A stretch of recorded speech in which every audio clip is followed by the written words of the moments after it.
পূর্ব বর্ধমান জেলার মেমারি এবং দিলালপুর গ্রামের সংযোগকারী কাঠের পুল দীর্ঘদিন ধরে জরাজীর্ণ অবস্থায় পড়ে রয়েছে। এই কাঠের ব্রিজ না থাকলে দিলালপুরের মানুষকে প্রায় 6 থেকে 7 কিলোমিটার রাস্তা ঘুরে যেতে হবে। দীর্ঘদিনের দাবি ছিল এই কাঠের ব্রিজ পাকা করতে হবে। সেই নিয়ে 2024-এর লোকসভা ভোটে ভোট বয়কট করে গ্রামের মানুষ। মেমারি 1 নম্বর ব্লকের বাগিলা গ্রাম পঞ্চায়েতের অধীন দিলালপুর সন্নারপাড় এলাকা।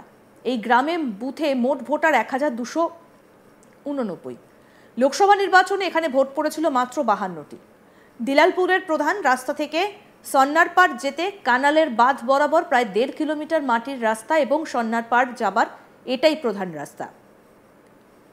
দিলালপুরের সন্নারপাড়ের বাসিন্দারা এই রাস্তাটা পাকা করার জন্য স্থানীয় জনপ্রতিনিধি থেকে শুরু করে স্থানীয় পঞ্চায়েত এবং অন্যান্য জায়গাতেও আর্জি জানালেও কোনো সুরাহা হয়নি বলেই অভিযোগ। এছাড়া হাসপাতাল, স্কুল, কলেজে যেতে দিলালপুরে সেচখালের ওপর ভগ্নপ্রায় কাঠের সেতু দিয়েই জীবনের ঝুঁকি নিয়ে নিত্য যাতায়াত করতে হয় বাসিন্দাদের। এই সেতুতে যে কোনো সময় দুর্ঘটনা ঘটার সম্ভাবনা রয়েছে, এইরকমই আশঙ্কা রয়েছে স্থানীয়দের। স্থানীয় বাসিন্দারা বারবার আবেদন করলেও সমস্যার সমাধান হয়নি। গত বছর লোকসভা ভোটের আগে একই দাবিতে সোচ্চার হন বাসিন্দারা, এমনকি ভোট বয়কটেরও ডাক দিয়েছিলেন। বছর ঘুরতেই এবার সেই গ্রামে হাজির তৃণমূলের চিকিৎসক সাংসদ শর্মিলা সরকার। মেমারি থানার অন্তর্গত দিলালপুর গ্রামে ভগ্নপ্রায় জরাজীর্ণ কাঠের ব্রিজ পরিদর্শন করে গেলেন বর্ধমান পূর্ব লোকসভা কেন্দ্রের সাংসদ শর্মিলা সরকার। তবে এবার যত তাড়াতাড়ি সম্ভব কাজ শুরু করবেন একথা বলে গেলেন বর্ধমান পূর্ব লোকসভা কেন্দ্রের সাংসদ শর্মিলা সরকার। গ্রাম ঘুরে গ্রামবাসীদের সঙ্গে কথা বলে তাদের ন্যায্য দাবি নিয়ে সহমত পোষণ করেন তিনি। নিজের সংসদ তহবিল অর্থে সমস্যার সমাধানে উদ্যোগী হয়েছেন সাংসদ। কি বলছেন ডাক্তার শর্মিলা সরকার, তৃণমূল সাংসদ, শুনবো। ম্যাডাম, আজকে যেটা পরিদর্শন করলেন কি দেখতে পেলেন? অবস্থা তো খুবই খারাপ হয়ে রয়েছে, সেটা দীর্ঘদিন ধরে একটা অভিযোগও ছিল। একদমই, এটাই ভোটের আগেও শুনেছিলাম, মানে এখানকার স্থানীয় লোকজনরা বলেছিলেন ভোট বয়কট করবো, এবং করেও এটা করার আমার নিজেরও ভীষণ খারাপ লাগছে। এই কাজটা যতটা তাড়াতাড়ি সম্ভব আমি করতে পারলে আমার নিজের খুব ভালো লাগবে। 2024 যে লোকসভা নির্বাচন ছিল, সেই নির্বাচনে এই গ্রামের মানুষজন বয়কট পর্যন্ত করেছিল এই জায়গাটা। এখানে যে পরিস্থিতি রয়েছে, আপনি নিজেও উঠলেন, হাঁটলেন, দেখলেন, কারণ আপনি নিজেও আতঙ্কিত হয়ে পড়লেন। কত দ্রুত করা সম্ভব বলে মনে করছেন? আর রীতিমতো তো জেলা পরিষদের থেকে এবং ব্লক সভাপতিও তিনি অনেকবারই এটাকে পদক্ষেপ গ্রহণ করেছেন, বিধায়ক পরিদর্শন করেছেন। দেখুন, কে আগে কি করেছেন আমি সেটা বলছি না, আমি আজকেই বললাম দুদিনের মধ্যেই আমাকে এস্টিমেট দিয়ে দিলে আমি তার মধ্যেই আপলোড করে দেবো, এবং যত তাড়াতাড়ি টেন্ডার নিয়ে এটাকে করা যায় তত তাড়াতাড়ি এটা হয়ে যাবে। মানে আমার দিক থেকে আমি একটা ঘন্টার জন্য আমি পেছবো না।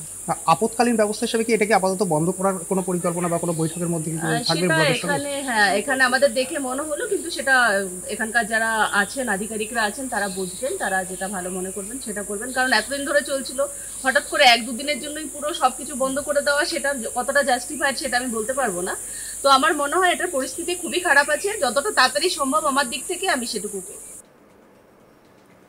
জেলা পরিষদের কর্মাধ্যক্ষ নিত্যানন্দ ব্যানার্জি বলেন, এলাকার মানুষের সমস্যা হচ্ছে, এটা অস্বীকার করার কোনো জায়গা নেই। মানুষের অভিমান হয়েছিল তৃণমূলের ওপরে, ভালোবাসে বলেই অভিমান করেছিলেন, ভোট বয়কট করেছিলেন। তাই সাংসদ নিজে এসে সেসব বাসিন্দাদের সঙ্গে তাদের সমস্যা মেটাতে উদ্যোগী হয়েছেন। যত দ্রুত সম্ভব কাজ শুরু করার চেষ্টা করছি আমরা। কি বলছেন নিত্যানন্দ ব্যানার্জি, জেলা পরিষদের কর্মাধ্যক্ষ, শুনবো। আমি দেখতে এসেছি, সামলাতে এসেছি। আমি ধন্যবাদ দিচ্ছি এমপি ম্যাডামকে, তাকে আমি বোঝাতে পেরেছি যে মেমারিতে এই ব্রিজটাকে সামনে রেখে আপনার ভোট বয়কট হয়েছিল, আর আপনার টাকাতেই যদি এই ব্রিজটা করতে পারি তাহলে এই গ্রামের মানুষ খুশি হবে। তো তিনিও রিয়েলাইজ করেছেন বিষয়টা, এবং আমি বললাম আপনি গিয়ে আগে দেখুন ব্রিজটা, আমরা ফালতু বলছি কিনা। তবে বাসিন্দারা জানাচ্ছেন আশ্বাসী সার, এবারও ভোটের আগে শুধুমাত্র মিথ্যা প্রতিশ্রুতি লিখে দিতে পারি, দাবি মেটানো হবে না। এবার দেখার বিষয় শুধু কি আশ্বাসী সম্বল হয় নাকি আদৌ কাজ হয়। মিটবে কি জনগণের ভগ্নপ্রায় কাঠের ব্রিজের সমস্যা? অবশেষে সাংসদের আশ্বাসে পরিত্রাণ পাবে কি সাধারণ মানুষ, সেই দিকেই তাকিয়ে রয়েছেন এলাকাবাসী। কি বলছেন স্থানীয় বাসিন্দা মুকুল মাঝি, শুনবো। এখানে শনি মঙ্গলবার একটা ঠাকুর বাড়ি আছে ওপারে, তো এখানে যা বিপজ্জনক হয়ে আছে, যা এই যে আসছে দেখুন না কিভাবে।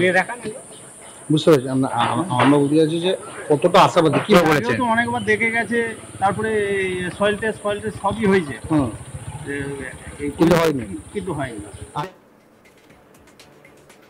এক ছাত্রী, তার কি বক্তব্য সেটাও শুনবো। ব্রিজ হয়নি, এতদিন আর হবেও না, আর রাস্তা তো দেখেছেন রাস্তার কি অবস্থা, পাইপ লাইন বসিয়ে। আর কি বলবেন? এই যে আজকে এমপি ম্যাডাম যে একটা এত বড় আশ্বাস দিলেন, কখনো হবে না। এর আগেও অনেক কিছু হচ্ছে, ভোট হয়নি, সব থেকে বড় কথা ভোট হয়নি, তাতেও ব্রিজ হয়নি। যদি হয় কি বলবেন? আগে হোক। আমাদের প্রতিনিধি সুজাতা মেহরা কি প্রতিবেদন তুলে ধরেছেন শুনবো এবার। ভোট আসে, ভোট চায়, আশ্বাস প্রতিশ্রুতি সার হয়। সমস্যার সমাধানে এখনো পর্যন্ত কোনো মুখ দেখতে পায়নি কিন্তু দিলালপুরের বাসিন্দারা, সন্ন্যারপাড় এলাকার বাসিন্দারা। মেমারি 1 নম্বর ব্লকের বাগিলা গ্রাম পঞ্চায়েতের অধীন এই এলাকা, বিধানসভার যারা বাসিন্দা রয়েছেন এই এলাকার, তারা কিন্তু সমস্যার সম্মুখীন হচ্ছেন দীর্ঘদিন ধরে। বারবারই ভোটের আগে সমস্যা সমাধানের প্রতিশ্রুতি দেওয়া হয় কিন্তু সমাধান করা হয় না, এবং তার জন্য তারা ক্ষিপ্ত হয়ে কিন্তু গত যে লোকসভা নির্বাচন ছিল সেই লোকসভা নির্বাচনে কিন্তু ভোট বয়কটের ডাক দিয়েছিল। এখানে ভোটার রয়েছে 1289 জন, ভোট পড়েছিল মাত্র 52টি। তারপরেই হয়তো ভোট বয়কটের ডাকেই যে প্রভাব পড়েছিল লোকসভা নির্বাচনে, তার জেরেই হয়তো ভোট বয়কটের দাওয়াইয়েই নড়ে চড়ে বসলো এবার কিন্তু তৃণমূল কংগ্রেস। এবং যেটা জানা যাচ্ছে যে এদিন তৃণমূল কংগ্রেসের বর্ধমান পূর্ব লোকসভা কেন্দ্রের সাংসদ ডক্টর শর্মিলা সরকার পরিদর্শন করে গেলেন ব্রিজ। এই যে ক্যানেলের ওপর যে ব্রিজ রয়েছে, এই ব্রিজ দিয়েই কিন্তু যাতায়াত করতে হয় স্কুল, কলেজ, হাসপাতাল। দিলালপুরে যে সেচ খাল রয়েছে সেই সেচ খালের ওপর এই ব্রিজ, এবং দীর্ঘ এই ব্রিজ কিন্তু ভগ্নপ্রায় কাঠের ব্রিজ। এই ব্রিজ মেরামতের, পাকা ব্রিজের দাবিতেই কিন্তু সরব হয়েছে গ্রামবাসীরা দীর্ঘদিন ধরে। অন্যদিকে যে প্রধান রাস্তা রয়েছে সেই রাস্তারও হাল কিন্তু বেহাল, 1.5 কিলোমিটার রাস্তা চলাচলের অযোগ্য। সেই রাস্তা পাকারও দাবি রেখেছিল তারা, কিন্তু সেই রাস্তাও পাকা হয়নি, এবং তার ফলে যথেষ্টই সমস্যার সম্মুখীন হয়েছেন গ্রামবাসীরা। এবং এই কাঠের পুল ভগ্নপ্রায় ব্রিজ দিয়ে গেলে কিন্তু তাদের অনেকটাই সময়, কয়েক কিলোমিটার রাস্তা পথ কিন্তু তাদের কম যেতে হয়, কিন্তু যদি ব্রিজ না থাকে তাহলে তাদের কিন্তু অনেকটাই রাস্তা যেতে হবে ঘুরে, অনেকটাই সময় অতিবাহিত হবে। এবং তার জন্য তারা দীর্ঘদিন ধরে দাবি করেছিল যে একটা এই ভগ্নপ্রায় জরাজীর্ণ যে ব্রিজ দিয়ে তারা জীবনের ঝুঁকি, জীবনের আশঙ্কা নিয়ে পারাপার হয়, সেই ব্রিজ যেন পাকা হয়। কিন্তু সেই আশ্বাস দিয়ে গেছিলেন জনপ্রতিনিধিরা, কিন্তু আশ্বাসই সার হয়েছে, এতদিন পর্যন্ত কিছুই হয়নি। অবশেষে ভোট বয়কটে ডাক দিয়েছিল গ্রামবাসীরা, এবং সেখানে যেটা আগেই বললাম 1289 জন ভোটারের মধ্যে মাত্র 52টি ভোট পড়েছিল। এবং তারপরেই হয়তো আসছে বিধানসভা নির্বাচন 2026-এ, তার আগে নড়ে চড়ে বসা। এবং এবারও কিন্তু প্রতিশ্রুতি, আশ্বাস ডক্টর শর্মিলা সরকার দিয়ে গেলেন, এবং যেরকম তিনি ব্রিজ পরিদর্শন করলেন সেরকমই গ্রামবাসীদের সঙ্গে কথা বললেন, এবং অবশেষে বললেন যে হ্যাঁ, সত্যিই দরকার ব্রিজ। তবে প্রশ্ন উঠছে যে এতদিন তাহলে তাদের দরকার যখন ছিল, বারবার প্রতিশ্রুতি, জনপ্রতিনিধিরা এসেছেন, দেখে গেছেন, তাহলে তাদের প্রয়োজন, তাদের যে সমস্যা সত্যি এটা তো তারা জানতেনই, তাহলে কেন হয়নি ব্রিজ? যদিও যে কর্মাধ্যক্ষ রয়েছেন তৃণমূল কংগ্রেসের বর্ধমান জেলা পরিষদের নিত্যানন্দ বন্দ্যোপাধ্যায়, তিনি বলছেন যে সমস্যা রয়েছে এবং গ্রামবাসীরা তৃণমূলকে ভালোবাসে, তাদের অভিমান হয়েছিল, তার জন্য তারা ভোট বয়কট করেছিলেন। এবং এরপরে কিন্তু অবশ্যই খুব দ্রুত কাজ শুরু হবে এবং তাদের সমস্যার সমাধান করা হবে। গ্রামবাসীরা যদিও এখনো পর্যন্ত আশ্বস্ত নন, তারা আশাবাদীও নন, তারা বলছেন যে অনেকবারই তো প্রতিশ্রুতি দেওয়া হয়েছে, এবার দেখা যাক। এখন পর্যন্ত কিন্তু কোনো প্রতিশ্রুতি মেটানো হয়নি, তবে আগামী যে ভোট আসছে তারপর আবারও প্রতিশ্রুতির বোনা বইয়ে গেল। এখন তারা আশা নয়, তারা চাইছেন পাকা ব্রিজ যতদিন না হচ্ছেন ততদিন তারা কিন্তু কিছুই বলতে পারবেন না যেটা প্রতিশ্রুতি, আশ্বাস, মিথ্যা প্রতিশ্রুতি, মিথ্যা আশ্বাস, না সত্যি কাজের কাজ।